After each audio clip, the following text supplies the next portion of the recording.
Happy Friday. You made it through another week. Congratulations. And as a treat, we're going to finish the book today. Yay! So, yesterday I read through the chapter, The Chamber of Secrets, and now we're going to start on chapter 17, The Heir of Slytherin. Chapter 17, The Heir of Slytherin. He was standing at the end of a very long, dimly lit chamber. Towering stone pillars entwined with more carved serpents rose to support a ceiling lost in darkness, casting long black shadows through the odd greenish gloom that filled the place. His heart beating very fast, Harry stood listening to the chill silence. Could the basilisk be lurking in a shadowy corner, behind a pillar? And where was Ginny? He pulled out his wand and moved forward between the serpentine columns. Every careful footstep echoed loudly off the shadowy walls. He kept his eyes narrowed, ready to clamp them shut at the smallest sign of movement. The hollow eye sockets of the stone snakes seemed to be following him. More than once, with a jolt of the stomach, he thought he saw one stir. Then, as he drew level with the last pair of pillars, a statue high as the chamber itself loomed into view, standing against the back wall. Harry had to crane his neck to look up into the giant face above. It was ancient and monkeyish, with a long, thin beard that fell almost to the bottom of the wizard's sweeping stone robes, where two enormous gray feet stood on the smooth chamber floor. And between the feet, face down, lay a small, black-robed figure with flaming red hair. "Ginny," Harry muttered, springing to her and dropping to his knees. "Ginny, don't be dead. Please don't be dead." He flung his wand aside, grabbed Ginny's shoulders, and turned her over. Her face was white as marble and as cold, yet her eyes were closed, so she wasn't petrified. But then she must be... "Ginny, please wake up," Harry muttered, desperately, shaking her. Ginny's head lolled hopelessly from side to side. "She won't wake," said a soft voice. Harry jumped and spun around on his knees. A tall, black-haired boy was leaning against the nearest pillar, watching. He was strangely blurred around the edges, as though Harry were looking at him through a misted window. But there was no mistaking him. Tom Riddle?" Riddle nodded, not taking his eyes off of Harry's face. "What do you mean she won't wake?" Harry said desperately. She's still alive," said Riddle, "but only just." Harry stared at him. Tom Riddle had been at Hogwarts 50 years ago, yet here he stood, a weird, misty light shining about him, not a day older than 16. "Are you a ghost?" Harry said uncertainly. "A memory," said Riddle quietly, "preserved in a diary for 50 years. He pointed toward the floor near the statue's giant toes. Lying open there was a little black diary Harry had found in Moaning Myrtle's bathroom. For a second, Harry wondered how it had got there. But there were more pressing matters to deal with. "You've got to help me, Tom," Harry said, raising Ginny's head again. "We've got to get her out of here. There's a basilisk. I don't know where it is, but it could be along any minute. Please, help me." Riddle didn't move. Harry, sweating, managed to hoist Ginny half off the floor and bent to pick up his wand again. But his wand had gone. "Did you see?" He looked up. Riddle was still watching him, twirling Harry's wand between his long fingers. "Thanks," said Harry, stretching his hand out for it. A smile curled the corners of Riddle's mouth. He continued to stare at Harry, twirling the wand idly. "Listen," said Harry urgently, his knees sagging with Ginny's dead weight. "We've got to go. If the basilisk comes..." "It won't come until it's called," said Riddle calmly. Harry lowered Ginny back onto the floor, unable to hold her up any longer. "What do you mean?" he said. "Look, give me my wand. I might need it." Riddle's smile broadened. "You won't be needing it," he said. Harry stared at him. "What do you mean I won't be..." "I've waited a long time for this, Harry Potter," said Riddle. "For the chance to see you, to speak to you." "Look," said Harry, losing patience. "I don't think you get it. We're in the Chamber of Secrets. We can talk later." "We're going to talk now," said Riddle, still smiling broadly, and he pocketed Harry's wand. Harry stared at him. There was something very funny going on here. "How did Ginny get like this?" he asked slowly. "Well, that's an interesting question," said Riddle pleasantly, "and quite a long story.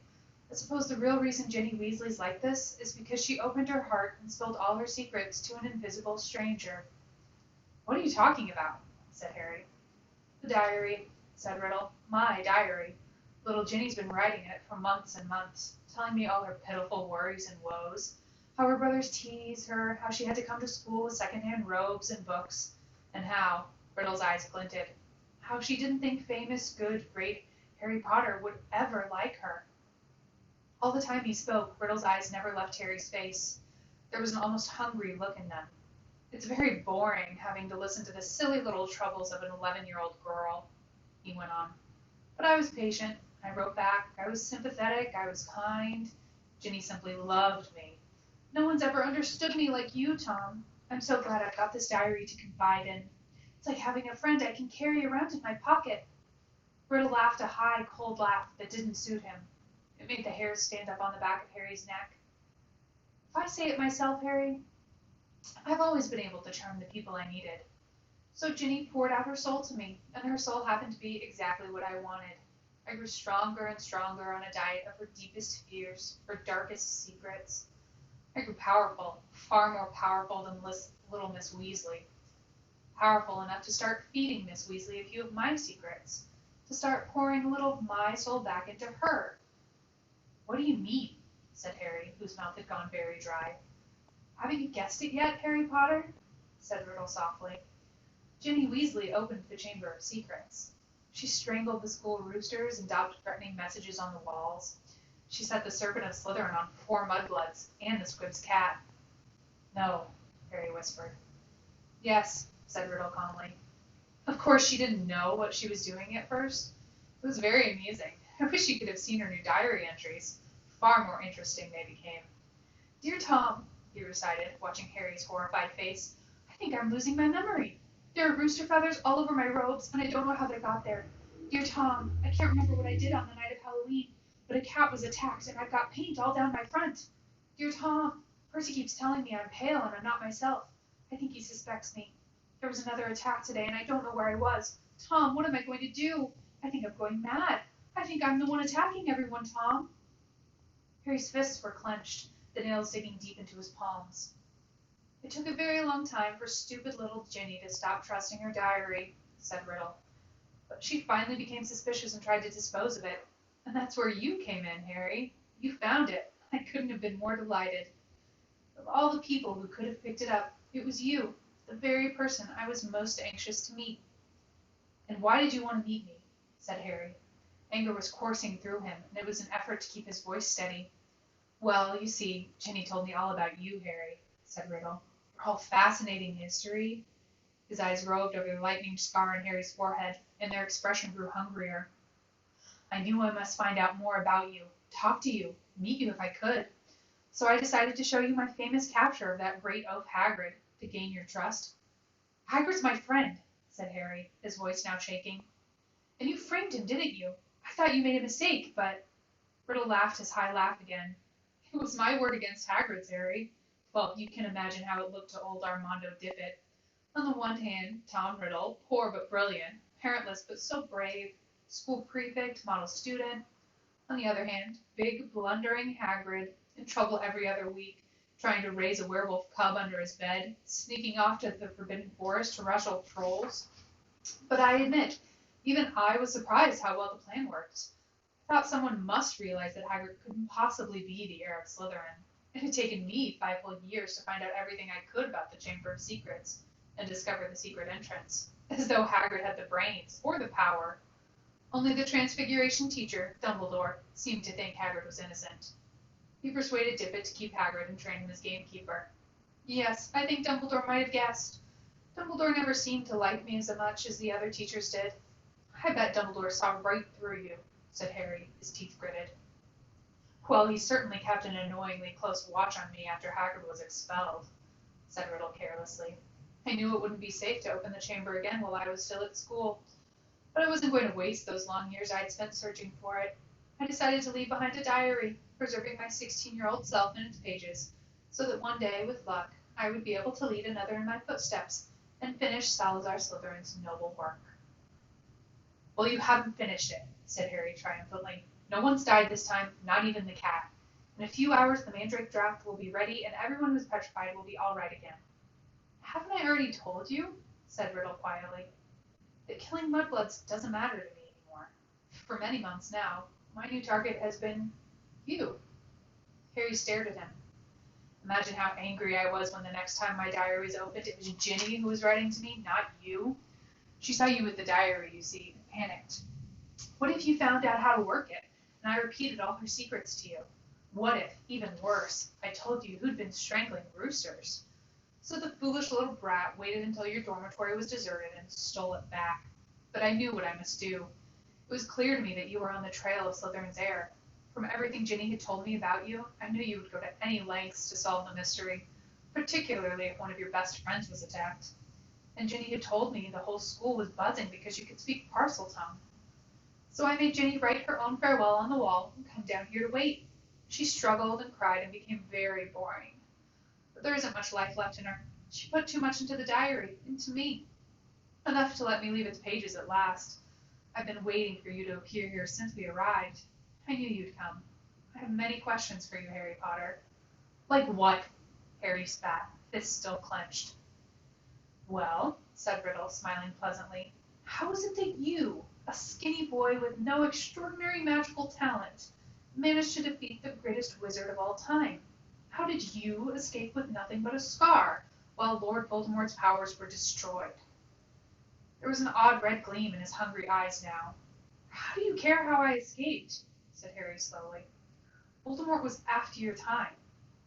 Voldemort, said Riddle softly, is my past, present, and future, Harry Potter. He pulled Harry's wand from his pocket and began to trace it through the air, writing 3 shimmering words, Tom Marvolo Riddle. Then he waved the wand once, and the letters of his name rearranged themselves. I am Lord Voldemort. You see, he whispered. It was a name I was already using at Hogwarts, to my most intimate friends only, of course. You think I was going to use my filthy muggle father's name forever? I, in whose veins run the blood of Salazar Slytherin himself through my mother's side. I keep the name of a foul, common muggle who abandoned me even before I was born, just because he found out his wife was a witch.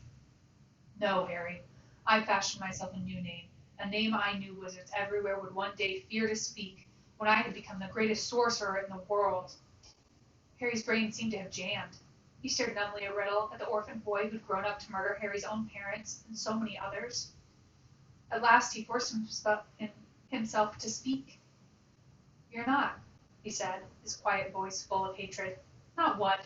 Snapped Riddle. Not the greatest sorcerer in the world, said Harry, breathing fast. Sorry to disappoint you and all that, but the greatest wizard in the world is Albus Dumbledore. Everyone says so. Even when you were strong, you didn't dare try and take over at Hogwarts. Dumbledore saw through you when you were at school, and he still frightens you now, even when you're wherever you're hiding these days. The smile had gone from Riddle's face to be replaced by a very ugly look. Dumbledore's been driven out of this castle by the mere memory of me, he hissed. He's not as gone as you might think, Harry retorted. He was speaking at random, wanting to scare Riddle, wishing rather than believing it to be true. Riddle opened his mouth, but froze. Music was coming from somewhere. Riddle whirled around to stare down the empty chamber. The music was growing louder. It was eerie, spine-tingling, unearthly. It lifted the hair on Harry's scalp and made his heart feel as though it was swelling to twice its normal size. Then, as the music reached such a pitch that Harry felt it vibrating inside his own ribs, flames erupted at the top of the nearest pillar. A crimson bird the size of a swan had appeared, piping its weird music to the vaulted ceiling. It had a glittering golden tail as long as a peacock's and gleaming golden talons, which were gripping a ragged bundle. A second later, the bird was flying straight at Harry. It dropped the ragged thing it was carrying at its feet, then landed heavily on his shoulder. As it folded its great wings, Harry looked up and saw it had a long, sharp, golden beak and a beady black eye. The bird stopped singing. It sat still and warm next to Harry's cheek, gazing steadily at Riddle. That's a phoenix, said Riddle, staring shrewdly back at it. Fox, Harry breathed, and he felt the bird's golden claws squeeze his shoulder gently. And that, said Riddle, now eyeing the ragged thing that Fox had dropped, that's the old school sorting hat. So it was. Patched, frayed, and dirty, the hat lay motionless at Harry's feet. Riddle began to laugh again. He laughed so hard that the dark chamber rang with it, as though 10 Riddles were laughing at once. This is what Dumbledore sends as defender? A songbird and an old hat? Do you feel brave, Harry Potter? Do you feel safe now? Harry didn't answer. He might not see what use Fawkes or the Sorting Hat were, but he was no longer alone, and he waited for Riddle to stop laughing, with his courage mounting. To business, Harry, said Riddle, still smiling broadly. Twice, in your past, in my future, we've met, and twice I have failed to kill you. How did you survive? Tell me everything. The longer you talk, he added softly, the longer you stay alive. Harry was thinking fast, weighing his chances. Riddle had the wand. He, Harry, had Fawkes and the Sorting Hat, neither of which might be much good in a duel. It looked bad, all right. But the longer Riddle stood there, the more life was dwindling out of Ginny. And in the meantime, Harry noticed suddenly Riddle's outline was becoming clearer, more solid. If it had to be a fight between him and Riddle, better sooner than later. No one knows why you lost your powers when you attacked me, said Harry abruptly. I don't know myself, but I know why you couldn't kill me. Because my mother died to save me. My common, muggle-born mother, he added, shaking with suppressed rage. She stopped you killing me, and I've seen the real you. I saw you last year. You're a wreck. You're barely alive. That's where all your power got you. You're in hiding. You're ugly. You're foul. Riddle's face contorted. Then he forced it into an awful smile. So, your mother died to save you. Yes, that's a powerful countercharm. I can see it now. There's nothing special about you after all. I wondered, you see. There are strange likenesses between us, after all. Even you must have noticed. Both half-bloods, orphans, raised by muggles. Probably the only two parcel mouths to come to Hogwarts since the great Slytherin himself. We even look something alike. But after all, it was merely a lucky chance that saved you from me. That's all I wanted to know. Harry stood, tense, waiting for Riddle to raise his wand. But Riddle's twisted smile was widening again. Now, Harry, I'm going to teach you a little lesson. Let's match the powers of Lord Voldemort, heir of Salazar Slytherin, against famous Harry Potter, and the best weapons Dumbledore can give him. He cast an amused eye over Fawkes and the Sorting Hat, then walked away. Harry, fear spreading up his numb legs, watched Riddle stop between the high pillars and look up into the stone face of Slytherin, high above him in the half-darkness. Riddle opened his mouth wide and hissed, but Harry understood what he was saying. Speak to me, Slytherin, greatest of the Hogwarts Four. Harry wheeled around to look up at the statue, Fawkes swaying on his shoulder. Slytherin's gigantic stone face was moving. Horror-struck, Harry saw his mouth opening, wider and wider, to make a huge black hole. And something was stirring inside the statue's mouth. Something was slithering up from its depths. Harry backed away until he hit the dark chamber wall, and as he shut his eyes tight, he felt Fawkes's wing sweep his cheek as he took flight. Harry wanted to shout, "Don't leave me!" But what chance did a phoenix have against the king of serpents? Something huge hit the stone floor of the chamber. Harry felt it shudder. He knew what was happening. He could sense it. Could almost see the giant serpent uncoiling itself from Slytherin's mouth. Then he heard Riddle's hissing voice. Kill him. The basilisk was moving toward Harry. He could hear its heavy body slithering heavily across the dusty floor. Eyes still tightly shut, Harry began to run blindly sideways, his hands outstretched, feeling his way. Voldemort was laughing. Harry tripped. He fell hard on the stone and tasted blood. The serpent was barely feet from him. He could hear it coming. There was a loud, explosive spitting sound right above him, and then something heavy hit Harry so hard that he was smashed into the wall. Waiting for fangs to sink through his body, he heard more mad hissing, something thrashing wildly off the pillars. He couldn't help it. He opened his eyes wide enough to squint at what was going on. The enormous serpent, bright, poisonous green, thick as an oak trunk, had raised itself high in the air, and its great blunt head was weaving drunkenly between the pillars. As Harry trembled, ready to close his eyes if it turned, he saw what had distracted the snake. Fawkes was soaring around its head, and the basilisk was snapping furiously at him with fangs long and thin as sabers. Fawkes dived, his long golden beak sank out of sight, and a sudden shower of dark blood spattered the floor. The snake's tail thrashed, narrowly missing Harry, and before Harry could shut his eyes, it turned. Harry looked straight into its face, and saw that its eyes, both its great, bulbous yellow eyes, had been punctured by the phoenix. Blood was streaming to the floor, and the snake was spitting in agony. "No!" Harry heard Riddle screaming. "Leave the bird! Leave the bird! The boy is behind you! You can still smell him! Kill him!" The blinded serpent swayed, confused, still deadly. Fox was circling its head, piping his eerie song, jabbing here and there at its scaly nose as the blood poured from its ruined eyes. Help me, Harry muttered wildly. Someone, anyone. The snake's tail whipped across the floor again. Harry ducked. Something soft hit his face. The basilisk had swept the sorting hat into Harry's arms. Harry seized it. It was all he had left, his only chance. He rammed it onto his head and threw himself flat onto the floor as the basilisk's tail swung over him again. Help me, Harry thought, his eyes screwed tight under the hat. Please help me. There was no answering voice. Instead, the hat contracted, as though an invisible hand was squeezing it very tightly. Something very hard and heavy thudded onto the top of Harry's head, almost knocking him out. Stars winking in front of his eyes, he grabbed the top of the hat to pull it off, and felt something long and hard beneath it.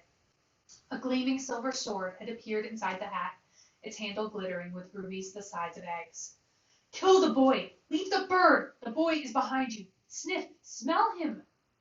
Harry was on his feet, ready. The basilisk's head was falling, its body coiling around him, hitting pillars as it twisted to face him. He could see the vast, bloody eye sockets, see the mouth stretching wide, wide enough to swallow him whole, lined with fangs long as his sword, thin, glittering, venomous. It lunged blindly. Harry dodged, and it hit the chamber wall. It lunged again, and its forked tongue lashed Harry's side. He raised the sword in both his hands again. The basilisk lunged, and this time its aim was true. Harry threw his whole weight behind the sword and drove it to the hilt into the roof of the serpent's mouth. But as the warm blood drenched Harry's arms, he felt a searing pain just above his elbow. One long, poisonous fang was sinking deeper and deeper into his arm, and it splintered as the basilisk keeled over sideways and fell, twitching to the floor. Harry slid down the wall. He gripped the fang that was spreading poison through his body and wrenched it out of his arm. But he knew it was too late. White-hot pain was spreading slowly and steadily from the wound. Even as he dropped the fang and watched his own blood soaking his robes, his vision went foggy. The chamber was dissolving in a whirl of dull color. A patch of scarlet swam past, and Harry heard a soft clatter of claws beside him. Fox, said Harry thickly, you were fantastic, Fox. He felt the bird lay its beautiful head on the spot where the serpent's fang had pierced him. He could hear echoing footsteps, and then a dark shadow moved in front of him. You're dead, Harry Potter, said Riddle's voice above him. Dead. Even Dumbledore's bird knows it. Do you see what he's doing, Potter? He's crying. Harry blinked.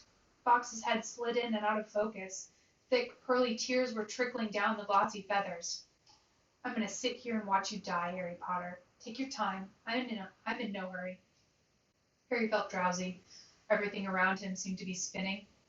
So ends the famous Harry Potter, said Riddle's distant voice. Alone in the Chamber of Secrets, forsaken by his friends, defeated at last by the Dark Lord he so unwisely challenged. You'll be back with your dear mudblood mother soon, Harry. She bought you 12 years of borrowed time, but Lord Voldemort got you in the end, as you knew he must. If this is dying, thought Harry, it's not so bad. Even the pain was leaving him. But was this dying? Instead of going black, the chamber seemed to be coming back into focus. Harry gave his head a little shake, and there was Fox, still resting his head on Harry's arm. A pearly patch of tears was shining all around the wound, except that there was no wound.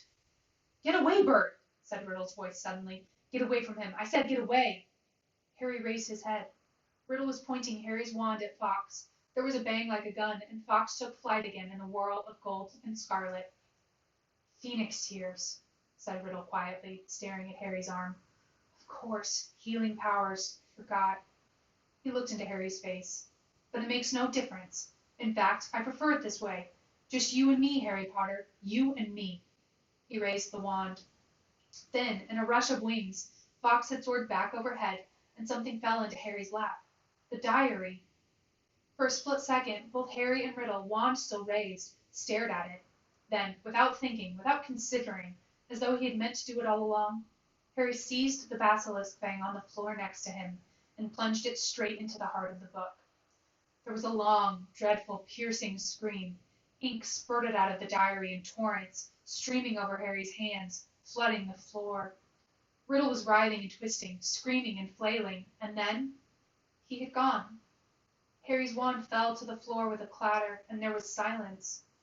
Silence except for the steady drip drip of ink still oozing from the diary. The basilisk venom had burned a sizzling hole right through it. Shaking all over, Harry pulled himself up. His head was spinning as though he'd just traveled miles by flue powder. Slowly he gathered together his wand and the sorting hat, and with a huge tug retrieved the glittering sword from the roof of the basilisk's mouth. Then came a faint moan from the end of the chamber. Ginny was stirring. As Harry hurried toward her, she sat up. Her bemused eyes traveled from the huge form of the dead basilisk, over Harry and his blood-soaked robes, then to the diary in his hand. She drew a great shuddering gasp, and tears began to pour down her face. Harry! Oh, Harry! I tried to tell you at breakfast, but I couldn't say it in front of Percy. It was me, Harry. But I swear I didn't mean to. Riddle made me. He took me over. And how did you kill that thing? Where's Riddle? The last thing I remember is him coming out of the diary. It's all right, said Harry, holding up the diary and showing Ginny the fang hole. Riddle's finished. Look, him and the basilisk. Come on, Ginny, let's get out of here. I'm going to be expelled, Ginny wept as Harry helped her awkwardly to her feet. I've looked forward to coming to Hogwarts ever since Bill came, and now I'll have to leave, and what'll Mum and Dad say? Fawkes was waiting for them, hovering in the chamber entrance. Harry urged Ginny forward. They stepped over the motionless coils of the dead basilisk, through the echoing gloom, and back into the tunnel. Harry heard the stone doors close behind them with a soft hiss. After a few minutes' progress up the dark tunnel, a distant sound of slowly shifting rock reached Harry's ears. Ron! Harry yelled, speeding up. Ginny's okay. I've got her. He heard Ron give a strangled cheer, and they turned the next bend to see his eager face staring through the sizable gap he had managed to make in the rock fall. Ginny! Ron thrust an arm through the gap in the rock to pull her through first. You're alive! I don't believe it! What happened? Where did that bird come from? Fawkes had swooped through the gap after Ginny. He's Dumbledore's, said Harry, squeezing through himself. How come you've got a sword? Said Ron, gaping at the glittering weapon in Harry's hand. I'll explain when we get out of here, said Harry with a sideways glance at Ginny, who was crying harder than ever. But later, Harry said shortly. He didn't think it was a good idea to tell Ron yet who'd been opening the chamber, not in front of Ginny anyway. Where's Lockhart?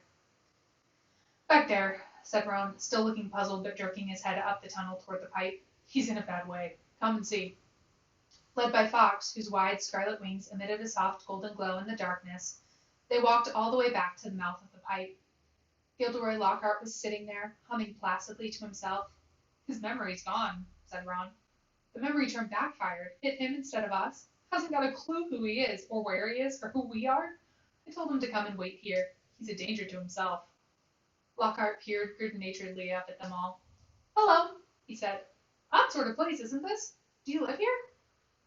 No, said Ron, raising his eyebrows at Harry. Harry bent down and looked up the long, dark pipe. Have you thought about how we're going to get back up this? He said to Ron. Ron shook his head, but Fawkes the Phoenix had swooped past Harry and was now fluttering in front of him, his beady eyes bright in the dark. He was waving his long golden tail feathers. Harry looked uncertainly at him. He looks like he wants you to grab a hold, said Ron, looking perplexed. But you're much too heavy for a bird to pull up there. Fawkes, said Harry, isn't an ordinary bird. He turned quickly to the others. We've got to hold on to each other. Ginny, grab Ron's hand. Professor Lockhart, he means you, said Ron sharply to Lockhart. You hold Ginny's other hand. Harry tucked the sword and the sorting hat into his belt. Ron took hold of the back of Harry's robes, and Harry reached out and took hold of Fawkes's strangely hot tail feathers. An extraordinary lightness seemed to spread through his whole body, and the next second, in a rush of wings, they were flying upward through the pipe. Harry could hear Lockhart dangling below him, saying, Amazing! Amazing! This is just like magic! The chill air was whipping through Harry's hair, and before he'd stopped enjoying the ride, it was over. All four of them were hitting the wet floor of Moaning Myrtle's bathroom, and as Lockhart straightened his hat, the sink that hid the pipe was sliding back into place. Myrtle goggled at them. You're alive, she said blankly to Harry. There's no need to sound so disappointed, he said grimly, wiping flecks of blood and slime off his glasses. Oh, well, I'd just been thinking, if you had died, you'd have been welcome to share my toilet, said Myrtle, blushing silver. Ugh, said Ron as they left the bathroom for the dark, deserted corridor outside. Harry, I think Myrtle's grown fond of you. You've got competition, Ginny. But tears were still flooding silently down Ginny's face. Where now? Said Ron, with an anxious look at Ginny. Harry pointed. Fox was leading the way, glowing gold along the corridor. They strode after him, and moments later found themselves outside Professor McGonagall's office. Harry knocked and pushed the door open.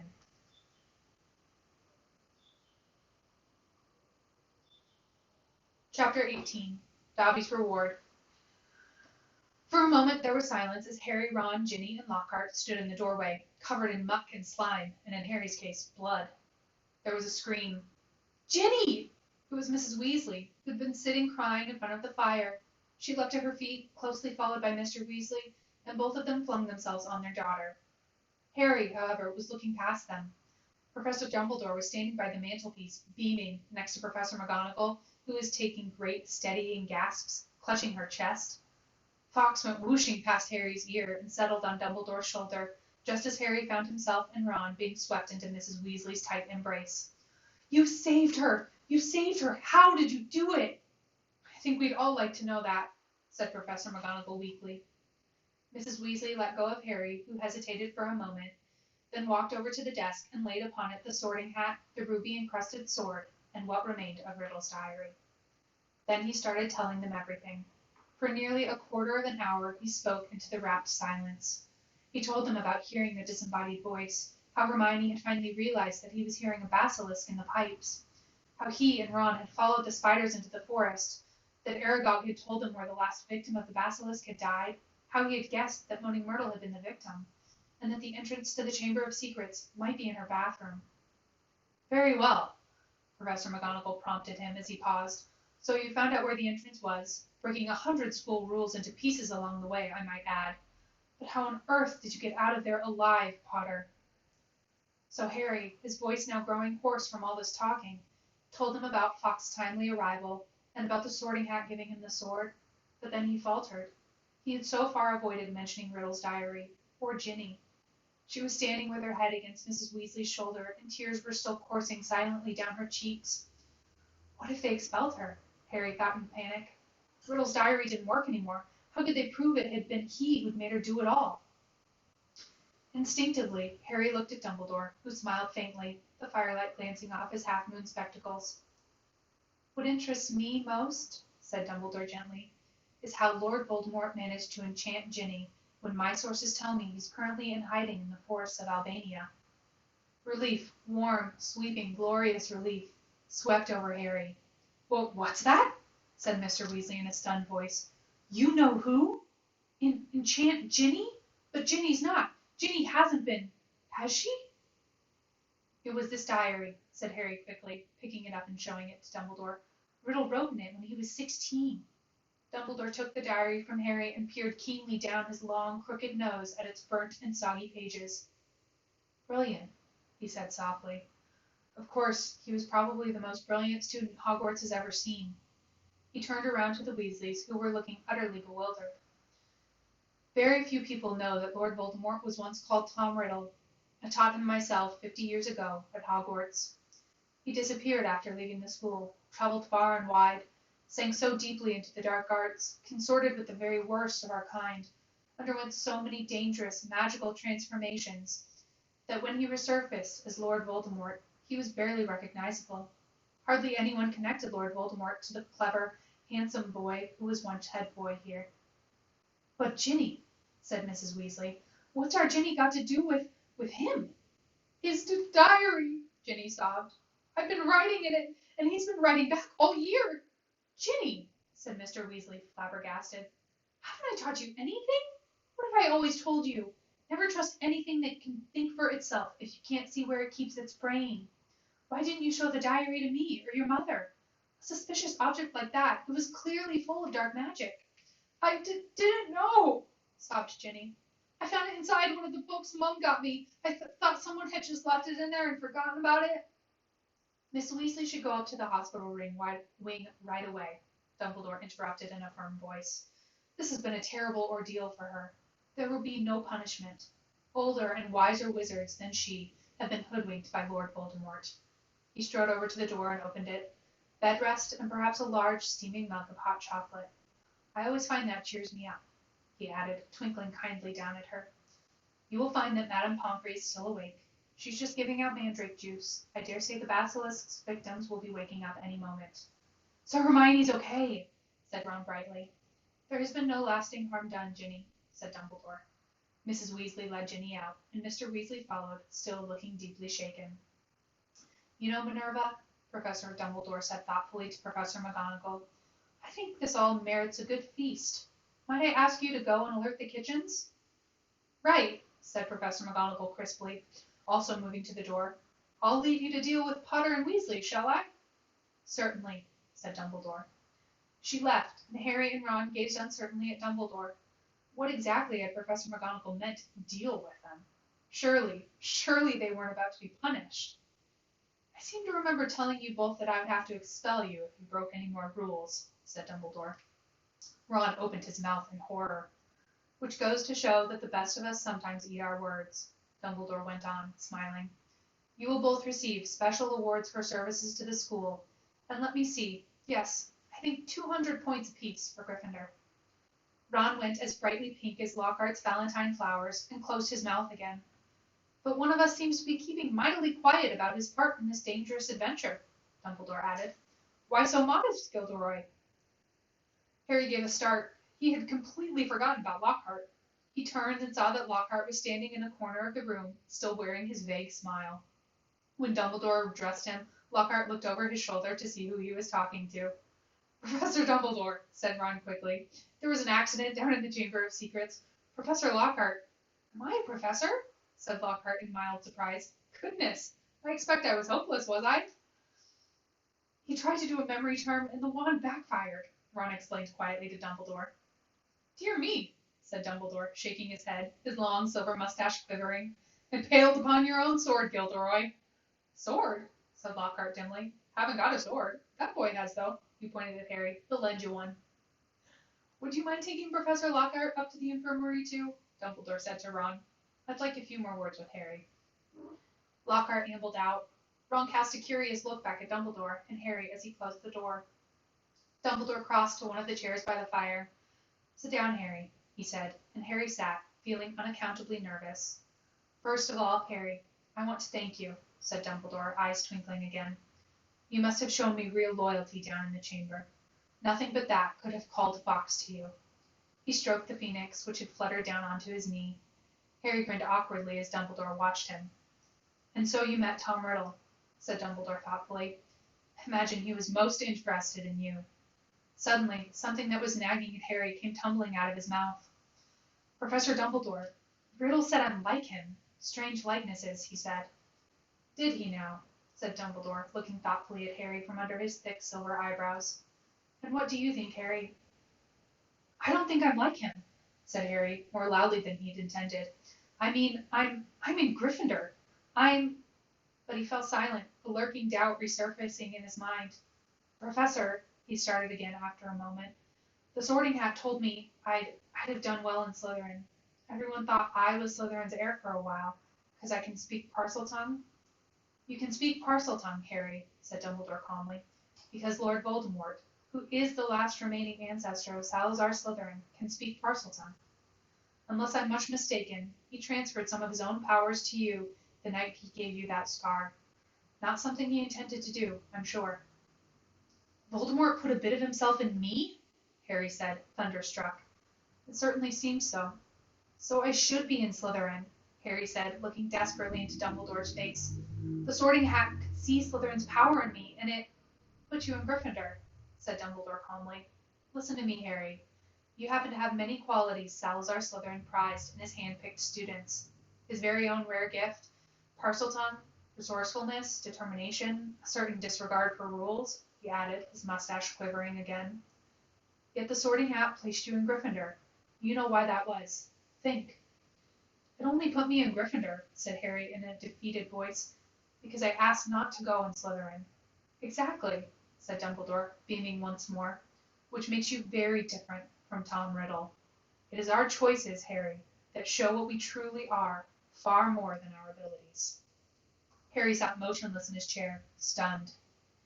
If you want proof, Harry, that you belong in Gryffindor, I suggest you look more closely at this. Dumbledore reached across to Professor McGonagall's desk, picked up the blood-stained silver sword, and handed it to Harry. Dully, Harry turned it over, the rubies blazing in the firelight, and then he saw the name engraved just below the hilt. Godric Gryffindor. Only a true Gryffindor could have pulled that out of the hat, Harry, said Dumbledore simply. For a minute, neither of them spoke. Then Dumbledore pulled open one of the drawers in Professor McGonagall's desk and took out a quill and a bottle of ink. What you need, Harry, is some food and sleep. I suggest you go down to the feast while I write to Azkaban. We need our gamekeeper back. And I must draft an advertisement for the Daily Prophet, too, he added thoughtfully. We'll be needing a new defense against the dark arts teacher. Dear me, we do seem to run through them, don't we? Harry got up and crossed to the door. He just reached for the handle, however, when the door burst open so violently that it bounced back off the wall. Lucius Malfoy stood there, fury in his face, and cowering behind his legs, heavily wrapped in bandages, was Dobby.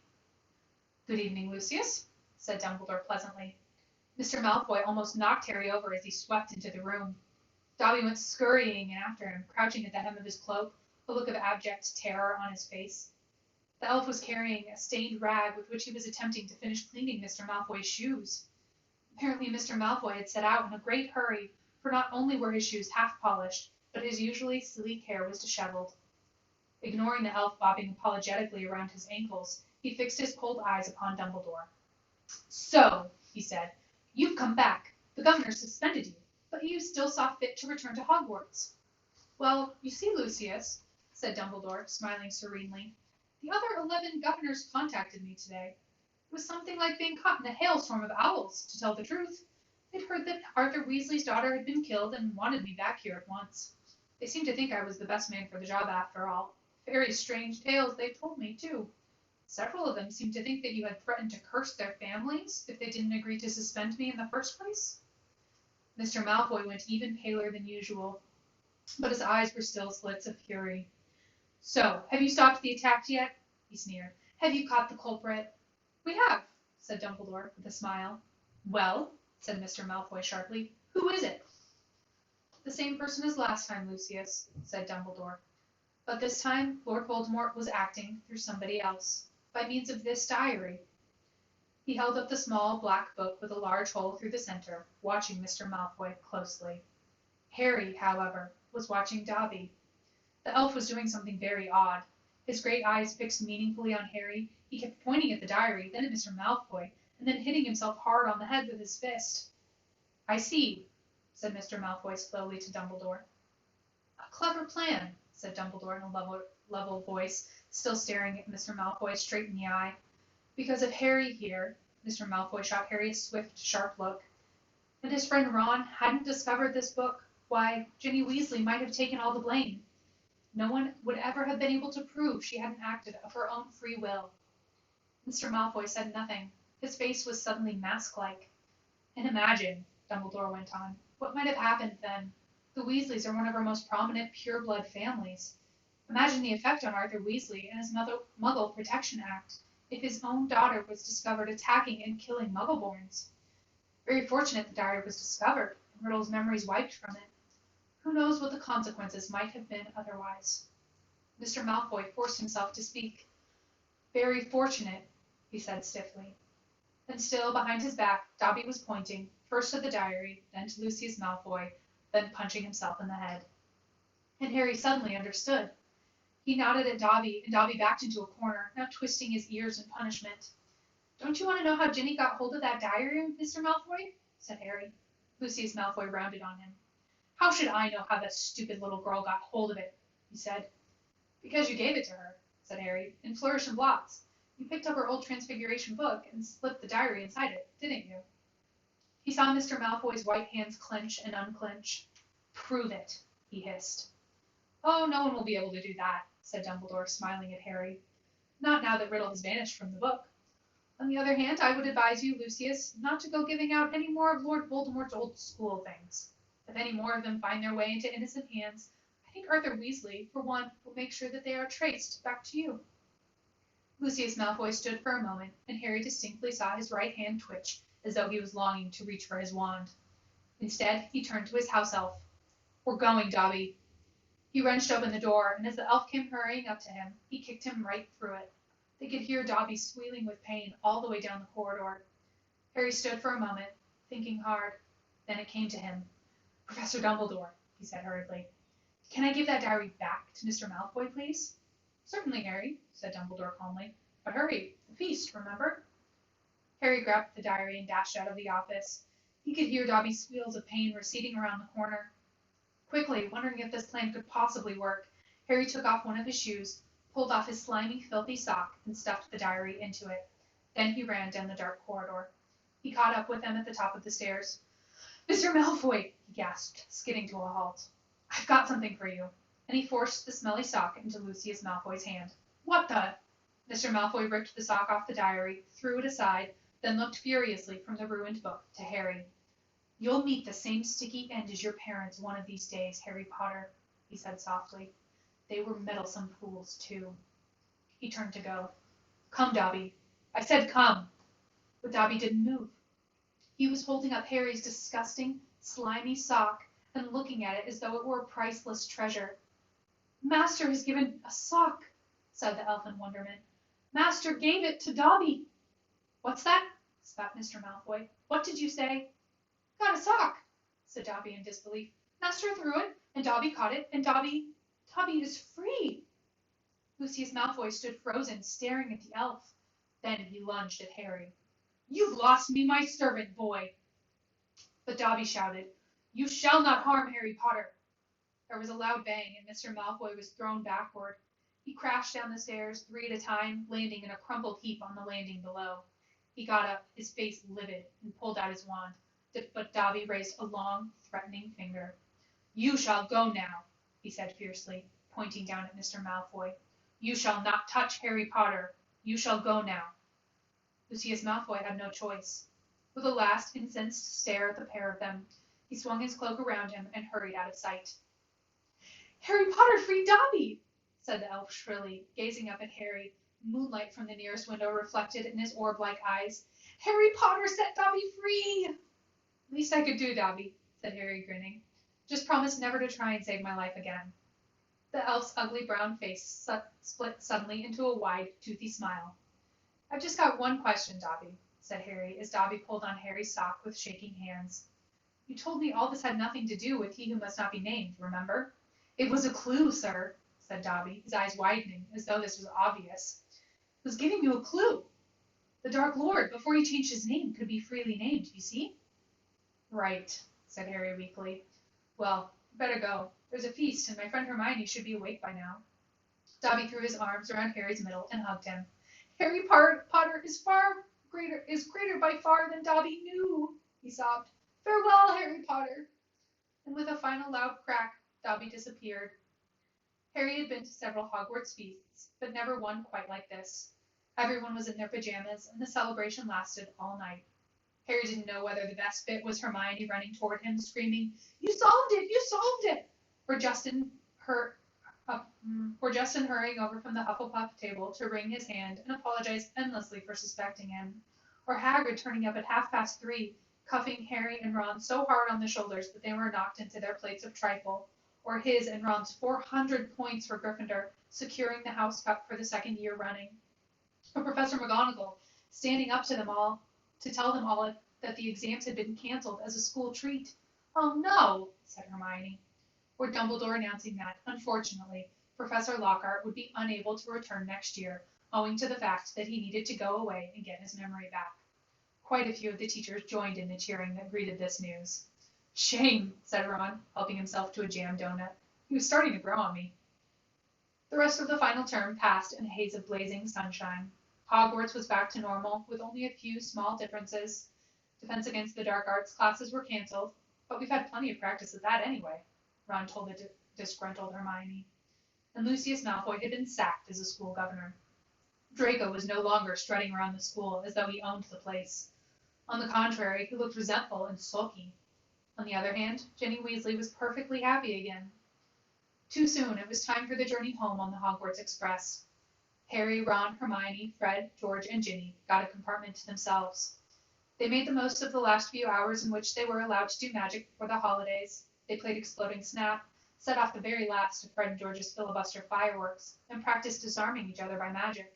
Harry was getting really good at it. They were almost at King's Cross when Harry remembered something. Ginny, what did you see Percy doing that he didn't want you to tell anyone? Oh, that, said Ginny, giggling. Well, Percy's got a girlfriend. Fred dropped a stack of books on George's head. What? It's that Ravenclaw prefect, Penelope Clearwater, said Ginny. That's who he was writing to all last summer. He's been meeting her all over the school in secret. I walked in on them kissing in an empty classroom one day. He was so upset when she was, attacked. You won't tease him, will you? She added anxiously. Wouldn't dream of it, said Fred, who was looking like his birthday had come early. Definitely not, said George, sniggering. The Hogwarts Express slowed and finally stopped. Harry pulled out his quill and a bit of parchment and turned to Ron and Hermione. This is called the telephone number, he told Ron, scribbling it twice, tearing the parchment in two and handing it to them. I told your dad how to use a telephone last summer. He'll know. Call me at the Dursleys, okay? I can't stand another 2 months with only Dudley to talk to. Your aunt and uncle will be proud, though, won't they? Said Hermione as they got off the train and joined the crowd thronging toward the enchanted barrier. When they hear what you did this year? Proud, said Harry. Are you crazy? All those times I could have died and I didn't manage it? They'll be furious. And together they walked back through the gateway to the Muggle world. We did it, friends. Made it through Harry Potter and the Chamber of Secrets. Come back on Monday and we will start my favorite book of the entire series, Harry Potter and the Prisoner of Azkaban. Have a great weekend.